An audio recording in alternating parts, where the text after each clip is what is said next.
Hello guys, welcome back to my channel. This is Kumar Singh. Today I am going to start new topic transformer.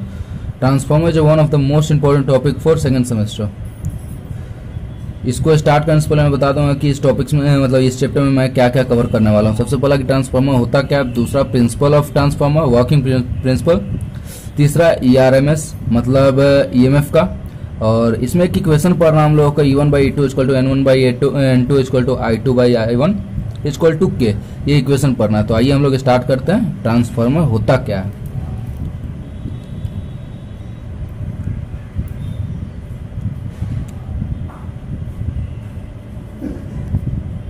तो पहले इसको लिख देता हूँ क्या होता है transformer. Transformer is an statics device which transfer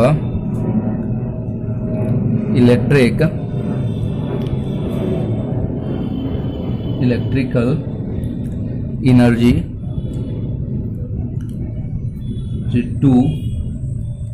energy from one circuit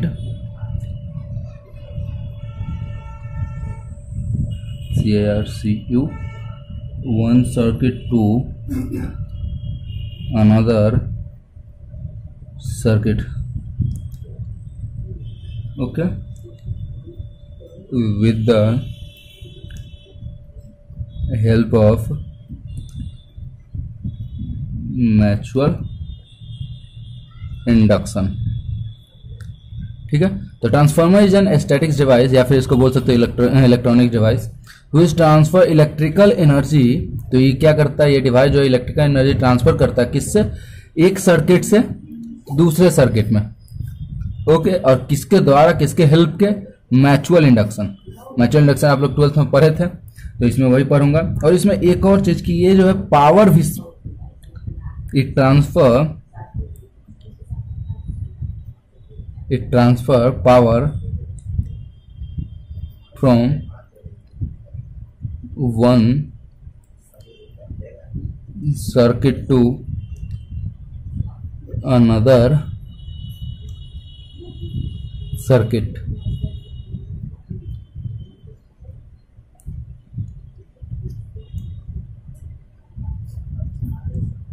at constant frequency। ठीक है, तो ये आपको समझ में आ रहा होगा कि ये पावर भी सप्लाई करता है या फिर पावर भी ट्रांसफर करता है, वो भी क्या, एक सर्किट से अनदर सर्किट में, लेकिन इसमें क्या है मतलब कांस्टेंट फ्रीक्वेंसी पे। ठीक है, कांस्टेंट फ्रीक्वेंसी पे पावर भी सप्लाई करता है। आप देखते हैं कि ये इसका डायग्राम कैसा होता है और या फिर और ये वर्क कैसा करता है। तो पहले इसका डायग्राम देखते हैं।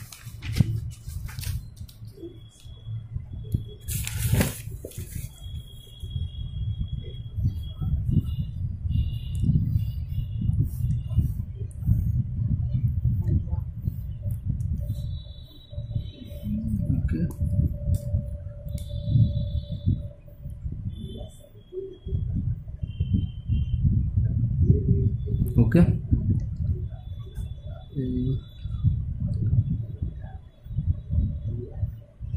एक यहाँ पे, एक यहाँ पे। ठीक है, तो ये हुआ प्राइमरी टर्म, ठीक है, और ये हुआ सेकेंडरी टर्म। ओके, और इसको एक और चीज बोल सकते हैं, इसको और हम लोग बोलते हैं NH बोलते हैं इसको। इसका मतलब हाई वोल्टेज करंट। ठीक है, तो याद है कि मैंने यही सर्किट जो है इलेक्ट्रिकल ये मैग्नेटिक सर्किट में पढ़ाया था, याद है? अगर नहीं देखे तो आप लोग उसको जाके एक बार देख सकते हैं। ये क्योंकि मैंने उसको पहले इसीलिए पढ़ाया था क्योंकि यहां से आपको पता चलेगा कि ये क्या, यहाँ पे फ्लक्स कैसे काम करता है या फिर यहाँ पे करंट कैसे काम करता है, तो ये चीज आपको देखना होगा। और यहाँ पे जो काम करता है वो क्या काम करता है, NL मतलब लो वोल्टेज करंट। ओके, तो ये चीज आपको समझ में आ गया। तो अब आते हैं इसका, ये इसका मतलब डायग्राम है, क्या डायग्राम। अब इसका वर्किंग पे आता है, वर्किंग प्रिंसिपल।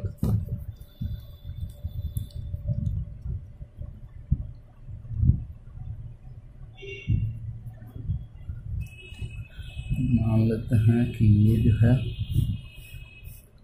ट्रांसफॉर्मर है, ठीक है।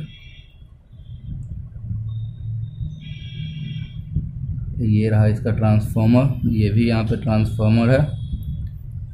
ये हुआ number of turn primary turn का और ये सेकेंडरी टर्न का, ओके। ये इसके बीच में एक वोल्टेज लाई करता है और उसी तरह से यहाँ भी एक वोल्टेज लाई करता है, ओके। यहाँ से करंट गया, ये हो गया हम लोग का वोल्टेज हो गया एक तरह से। और यहाँ पे देखने वाली बात ये है कि यहाँ पे इसी करंट के कारण यहाँ पे एक ईएमएफ प्रोड्यूस होता है। क्या प्रोड्यूस होता है? ईएमएफ। अगर ये चीज़ नहीं पता आपको तो आप जाके मैग्नेटिक सर्किट देख सकते हैं। और ये जो होता है, ये जो हम लोग का मटेरियल होता है वो जनरली फेरोमैग्नेटिक का बना हुआ रहता है, फेरोमैग्नेटिक का बना हुआ रहता है, तो आप लोग जाके देख सकते हैं। तो अब आते हैं इसका वर्किंग पे। तो ये किस पे काम करता है? फ्राडे लॉ ऑफ इलेक्ट्रोमैग्नेटिक इंडक्शन किस पे काम करता है? फ्राडे लॉ ऑफ इंडक्शन पे। तो इसमें फ्राडे लॉ ऑफ इंडक्शन क्या कहता है हम लोग? फ्राडे लॉ ये कहता है कि rate of change of flux with respect to time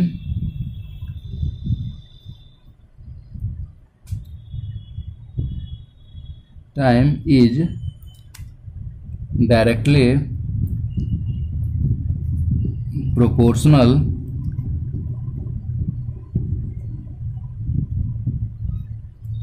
to the voltage induced in coil। Coil का नहीं मतलब ये वाला पार्ट, ये जो है ये एक तरह का कॉयल है।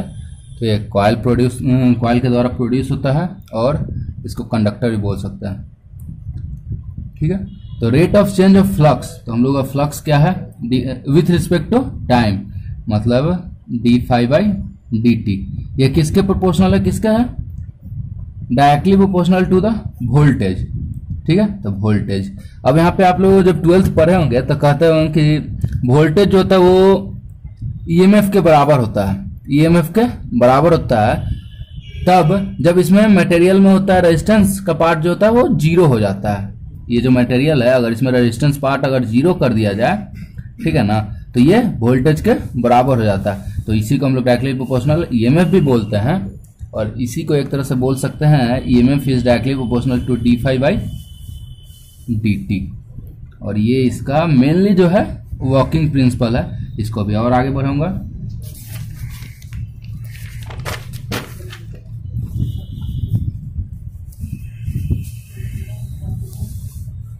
E is directly proportional to d∅dt। जब डायरेक्टली प्रोपोर्शनल हटता है, डायरेक्टली प्रोपोर्शनल हटेगा तो क्या देगा? Equal to n d∅dt। और ये यहाँ पे क्या होता है? एक तरह से n इज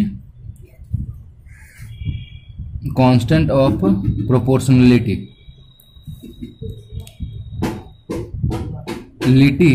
या फिर इसको दोबारा बोल सकते हैं हम लोग क्या? नंबर ऑफ टर्न्स, ठीक है। तो ये तो हुआ कि ये फ्राडे लॉ ऑफ इलेक्ट्रोमैग्नेट। लेकिन यहाँ पे लेंज लॉ क्या बोल दिए हैं? लेंज लॉ, ठीक है ना, बोलते हैं कि जो हम लोग का ईएमएफ होता है, मतलब ये जो फ्लक्स होता है वो क्या करता है? हम लोग का ईएमएफ को रोकने का काम करता है। जब ये अगर रोकने का काम करेगा तो इसके आगे में अगर मान लेते कि एक जोड़ रहा है, मतलब एक इधर जा रहा है एक इधर जा रहा है, तो अगर मानते ये दोनों तरफ से अगर ये दोनों तरफ से अगर मान लिया अगर इसको फोर्स लगाए तो ये ऐड होगा। लेकिन अगर ये दोनों तरफ से अपोज किए तो घटने लगेगा। इसलिए यहाँ पे माइनस का यूज करते हैं, जो हम लोगों को EMF equal to -n sorry minus N D five by D T देते हैं। Okay, EMF is directly proportional, sorry EMF is equal to N D five by D T, ये माइनस लग जाएगा। ये हुआ लेंज लॉ। लेंज लॉ ये कहता है, तो यहाँ पे एक चीज आप लोगों को मानना होगा, consider phi be sinusoidal flux produce in primary welding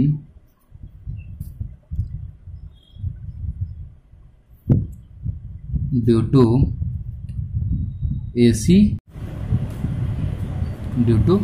AC source.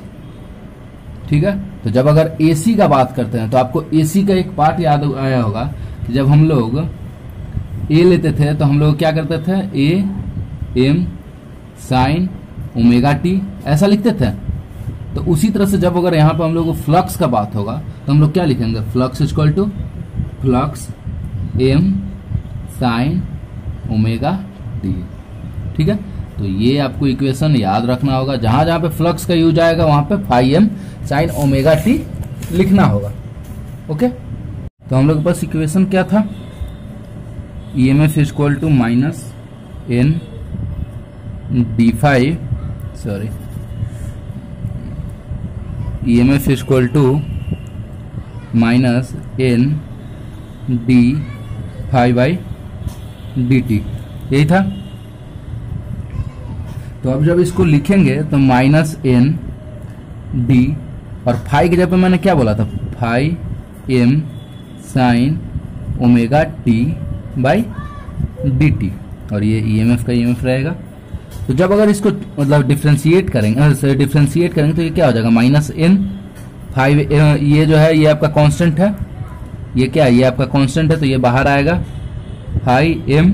Okay, अब क्या है कि साइन ओमेगा टी को अगर डिफ्रेंशिएट करेंगे तो ओमेगा टी, ओमेगा तो बाहर आएगा क्योंकि ये ओमेगा का फंक्शन है, साइन जो है वो कॉस में चला जाएगा, कॉस ओमेगा टी। ओके, तो जब अगर एन फाई एम और ओमेगा बाहर को रखते हैं और माइनस को अंदर ले जाता है, माइनस कॉस ओमेगा टी, तो इसको हम लोग लिख सकते हैं ये चीज, N phi M omega sign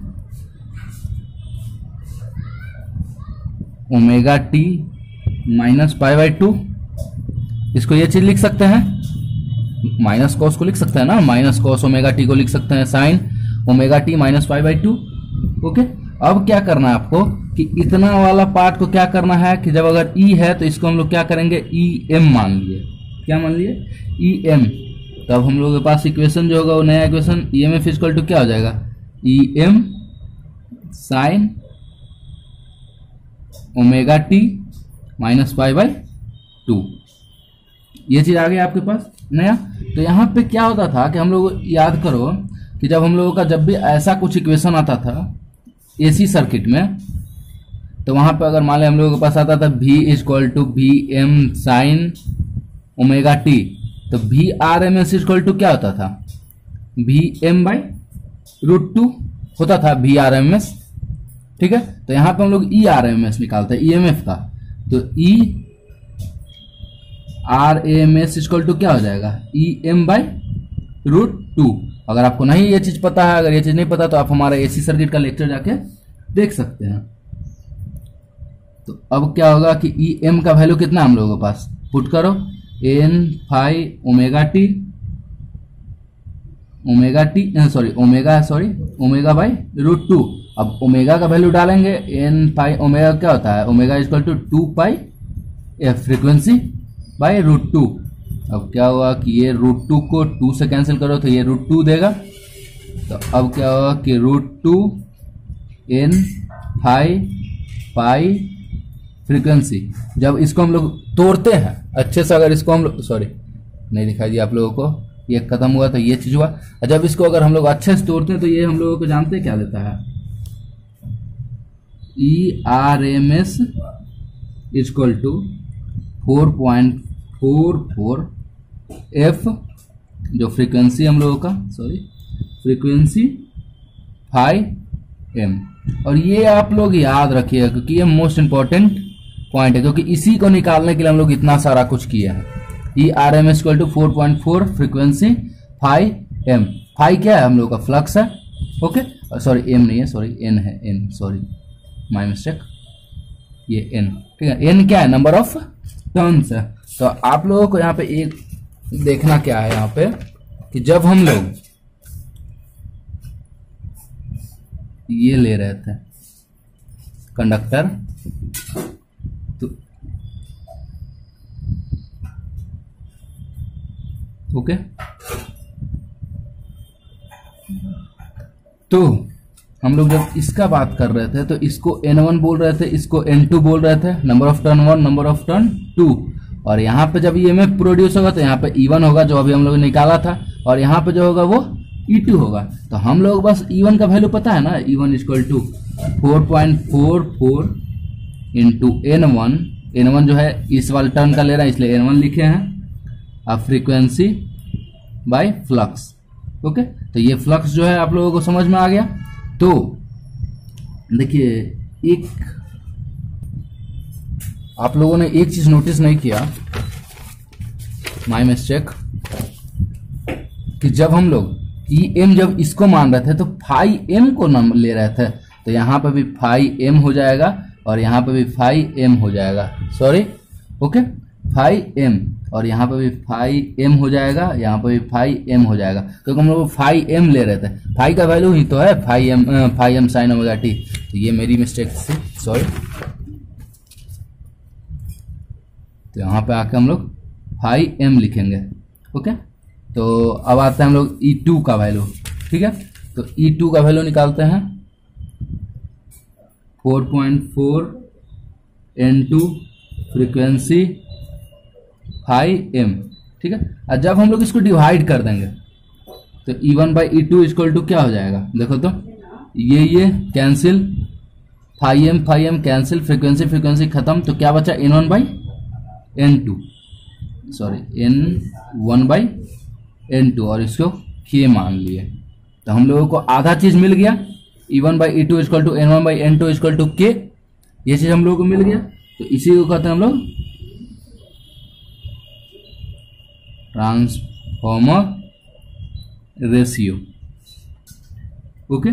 अब आते हैं हम लोग पावर में।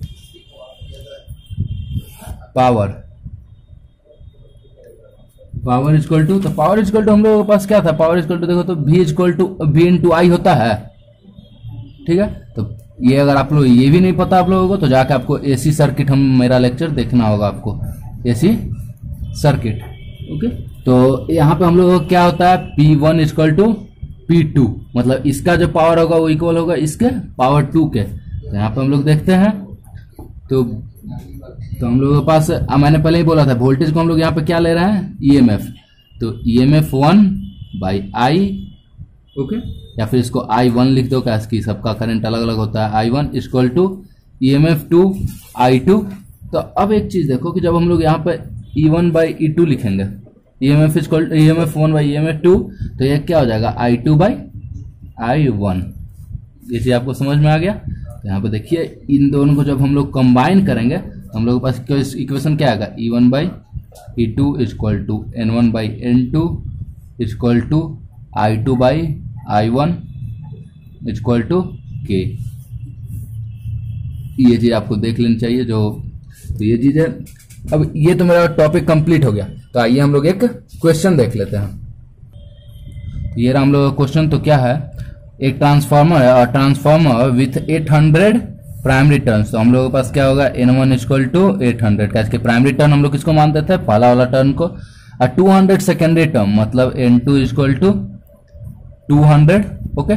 फिर बोल रहा है कि it supply from 100 volt AC। तो AC जो है ट्रांसफर किया कितना, 100 वोल्ट, तो 100 वोल्ट, ओके। तो ये हो गया हम लोगों का E1। आप बोल रहा है कि कैलकुलेट द सेकेंडरी वोल्टेज, तो E2 इक्वल टू वाट। तो हम लोग के पास क्या है, N1 by N2 equal to E1 by E2, ये है। तो हम लोगों के पास क्या है 800 बाई 200 इक्वल टू 100 बाई, ठीक है। तो ये हो गया 2 दूनी 4, 4 दूनी 8, ओके। और ये क्वेश्चन मार्क अगर इधर गया, ठीक है, सॉरी, क्वेश्चन मार्क इधर गया तो 100 बाई 4, तो ये कितना हो जाएगा 25 वोल्ट। तो E2 इक्वल टू हम लोगों के पास क्या हो जाएगा 25 वोल्ट। अब बोल रहा है कि वोल्टेज पर टर्न, ठीक है। तो सेकेंडरी वोल्टेज हम लोगों के पास कितना था 25, सॉरी हम लोगों के पास वोल्टेज कितना है 100, तो E1 इक्वल टू 100 बाई क्या बोल रहा है पर टर्न। तो टर्न हम लोगों का इसका पहला वाला कितना था, पहला वाला टर्न 800, तो N1 ये हो गया 800, तो इसको करेंगे तो 1/8, तो E1 बाई N1 कितना हो गया 0.125, ओके। इसी टाइप का क्वेश्चन आता है तो आप लोग देख लीजिएगा। थैंक यू सो मच, और please like share and subscribe with your juniors and your batchmate. Thank you so much.